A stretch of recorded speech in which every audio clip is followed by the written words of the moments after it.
one of the first things that's going to happen is that an insurance adjuster is going to call you. And that adjuster is typically going to be a very nice person, very polite, very courteous. They're going to be interesting in resolving everything and trying to make you happy. And there's a reason for that.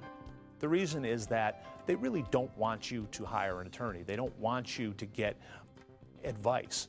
What you're dealing with is an insurance adjuster who's probably had many, many years of experience. They've had experience asking questions, tape recording statements, and sort of handling claims to minimize their exposure. When an insurance adjuster gets the file, their main job is to pay out as little as they can on that claim. And one of the tactics they use is to meet with the client and to keep them happy and to make sure they don't get an attorney. So when you have a case like this, if you're tempted to follow the adjuster and trust the adjuster's advice, you should kind of keep in mind the fact that this adjuster has interests that are really 180 degrees opposite to yours.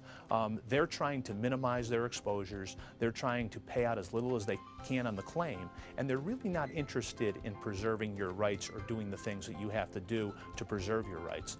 So if you have a case like that, if the adjuster calls and if they're polite, and you should be polite too, but you should also probably think about hiring an attorney on your side, just so that you kind of even the playing field a little bit. You should have somebody on your side that kind of knows the law, is going to be able to deal with the adjuster on an equal basis, just so you preserve your rights. If you don't do that, what can happen is that sometimes you can do some things on your case that will actually hurt you later on. So it's something you should think about.